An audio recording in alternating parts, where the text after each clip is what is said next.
Hey guys, it's Nikki Exotica and welcome back to my channel. I'm so sorry I couldn't get a video out to you on Monday, but I was getting over a little bit of a staph infection in my eyes. I literally had it for a month and my eyes were all swollen and red. Finally better now. It is story time. I'm gonna tell you the time that I got catfished. Not once, twice by the same person. Sucks. This is like a two-part story, so I'm basically coming clean because I didn't want to keep going on with this little secret. A few years ago, I went to Erica Andrews' funeral memorial. I went up to the podium and I spoke from my heart, and I explained how I ended up in Texas and how Erica saved me and helped me out one night. I upset a lot of people because I said I had arranged an arrangement with a gentleman and he was flying me out and he didn't meet up with me, so it made me look bad. The truth of the matter is, it wasn't because of Guy for Money. I actually bought my own ticket there, and it was because I was catfished. Erica knows the true story. My girlfriend Kayla Coy and my girlfriend Kalita, they know the truth. So I just want to apologize to anyone that I offended. I was so ashamed of coming out, and I know that wasn't the right place and time to change my story, to say it was some guy who flew me out there. You know, everything happened so quickly with my emotions of what was going on with Erica and her passing that I didn't know what to say. How did I end up in Texas? You know what I mean? Like, what was the reason? So I stretched the lie just a little bit. I regret that because a lot of people hated me and they're like, how dare she? Why would she come out, you know, and say that at her memorial? And trust me, I totally am apologetic for that. I wish I could go back, but I can't. So this is the real story. I met a guy in MySpace. His name is Aaron. He was such a hottie, such gorgeous pictures, handsome. You know, he was all the way from Texas. I talked to him for like a month, 6 weeks, until like we actually started talking on the phone. You know, he's like, I gotta trust you, and I don't really just give my number out. So it seemed really organic. You know, I was like, okay, you know, whatever. We were talking on the phone, and he did warn me. He says, you know, my voice sounds a little high because I got hit in the neck with a hockey stick, and he always had like a story and a sob, like it's kind of like a pity story that I felt really bad. You're like, oh my God, that sucks, you know. He's like, oh, but I'm gonna have it fixed. I'm gonna have it checked on. So I didn't think anything of it. He sounded like he was 15, 16. He didn't really seem like he was a 25-year-old guy. I spoke with his sister. This was going on 2.5, 3 months, and we just kept sending pictures back and forth, and I didn't think anything of it. You know, I really didn't. I spoke to his sister, I spoke to him, I spoke to his best friend, and they would always say, oh, you know, Aaron's thinking about you, he likes you so much, and he can't wait to see you, and you got to come down to Texas and visit. And so I wasn't going. He was coming to see me. That was the best thing about it, is that I was like, you know what? I'm not going to invest my money into going to see this guy, because what if he turns out to be, you know, not who he says he is, or was a weirdo? Like, you never know, you know? Even though I spoke to him on the phone, you just always have to have precautions. You have to have your guard up, always. So he was supposed to come, and the day he's supposed to arrive, he sends me his flight information. I didn't check with the airline. They just said that, oh, I'm arriving at this time. He didn't call me. He didn't show up. So I started getting like, what the hell's going on, you know? So I got a call from his sister, frantic. She's like, oh my God, he was in a car accident. He's in critical condition. I'll keep in contact with you and I'll let you know what's going on. And I'm like, what the hell's going on? Like, oh my God, like, you know, I'm freaking out. I am so shocked that this is actually happening to me. Like, first of all, he's supposed to come. This is like, I've waited so long to meet this guy, the man of my dreams. Like, how does this happen, you know? So she tells me that he got into the accident with a tractor trailer and he flipped the car over. He's in critical condition, and then they took him to his hospital. So she's like, do you want to talk to him? And I heard like monitors, I heard like a hospital in the background. She goes, I got to be really quick though, because they don't want, I guess there's interference with the cell phone or whatever. So I was like, okay, I was like beside myself. So she put the phone up to his ear and he was like, and I was like, oh my God, baby, I'm like, are you okay? Like, what do you need anything? Like, I'm like, I just want to make sure you're going to pull through. He's like, yeah, I need you here. Like, he was like telling me like he needs me there and I miss you and I'm so sorry. I really want to come. I really want to be there. I was like, don't worry, I'll go there. I had money saved, so I was like, all right, fine, I'll buy a ticket. Give me all the information. The sister gave me all the information of the hospital and the floor and the name, everything like that. So I bought a ticket. I bought a flight. I flew. I went there. I got there. It was so late. I got there at 9:30 at night. I got to the hospital, and I did the visiting hours were over by 10 or something like that. And I got there, and they had no name registered there, which was odd. I know I should have checked first, but when you're panicking, you're frantic, you just really don't think that. When you're speaking to the sister, and you're speaking to the kid, and you're speaking to the best friend, you're not really doing triple checks on people. So I got there. The secretary's like, no, there's no Aaron here. Maybe under a different name. And I'm like, no. And I was describing what it looks like, and I showed a picture from the MySpace page, and she was like, no, there's nobody here on the critical condition on the ICU.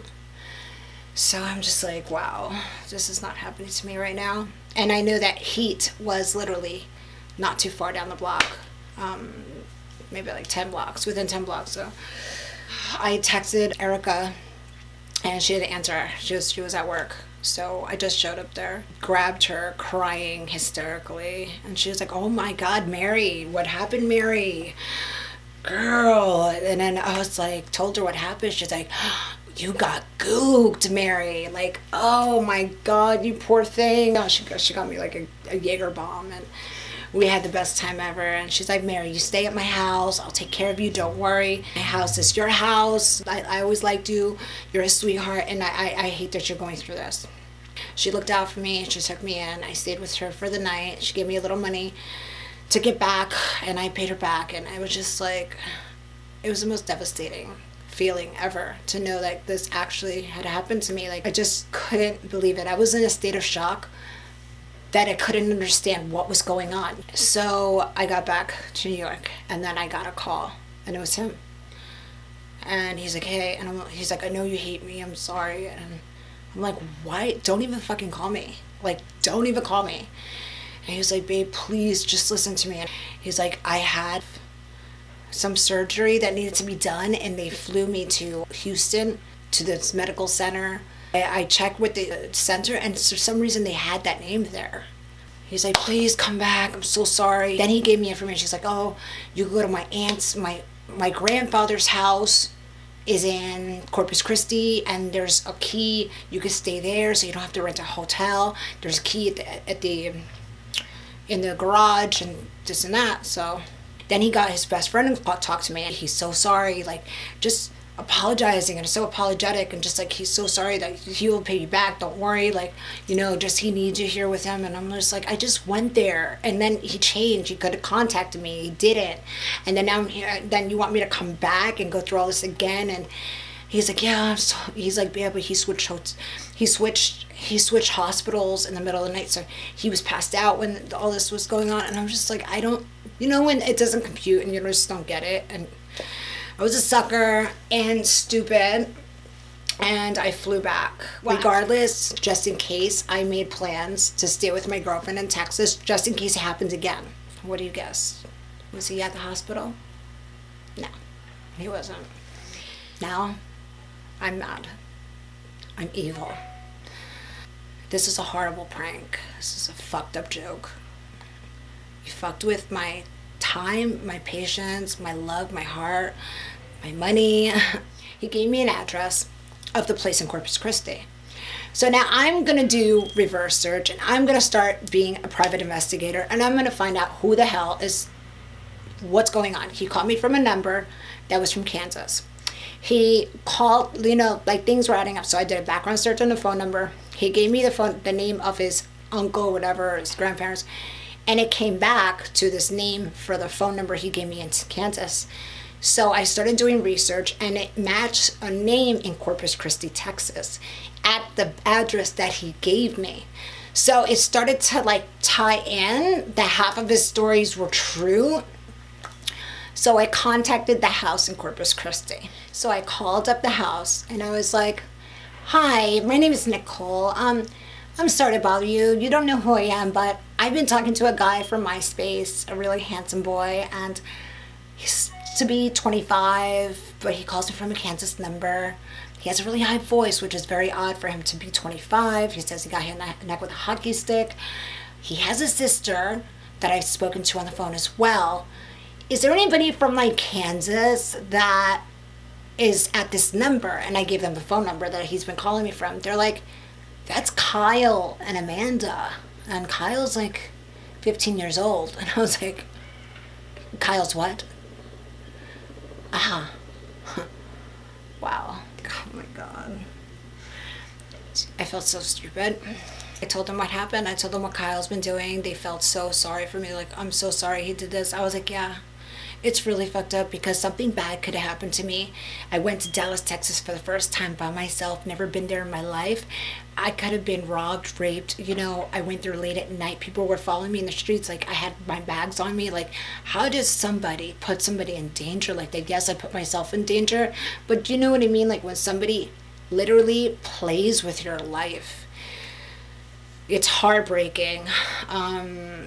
And I was so ashamed to even say that story, you know, and to even come out with the whole truth of what really happened and why I was in Texas.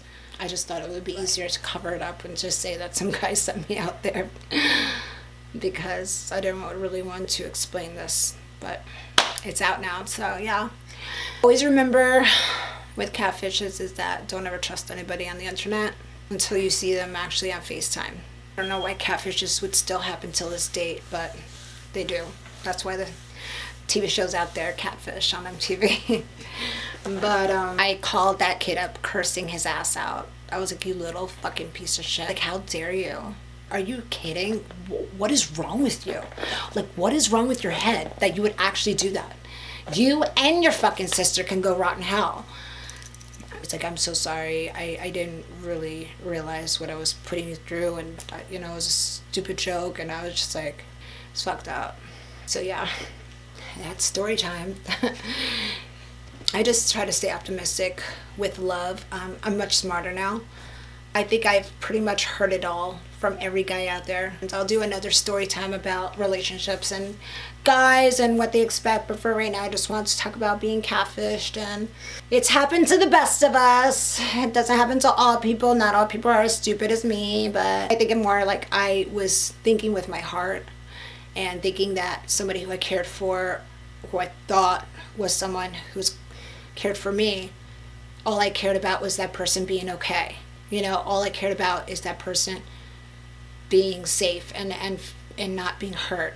That's I have a heart, you know, like that's the only thing I cared about. It wasn't about that I was thirsty for a relationship or, you know, I needed a man. It's just like I actually started feeling something for this kid that I've been talking to on the internet, and then all of a sudden he's in the hospital. Like, all I wanted to do was be there for him, and that happened to me. So I just hope no one ever goes through that. So yeah, but I love you guys. Keep subscribing and like my video down below if you like this story. Many more to come. Mwah. Kisses. Bye.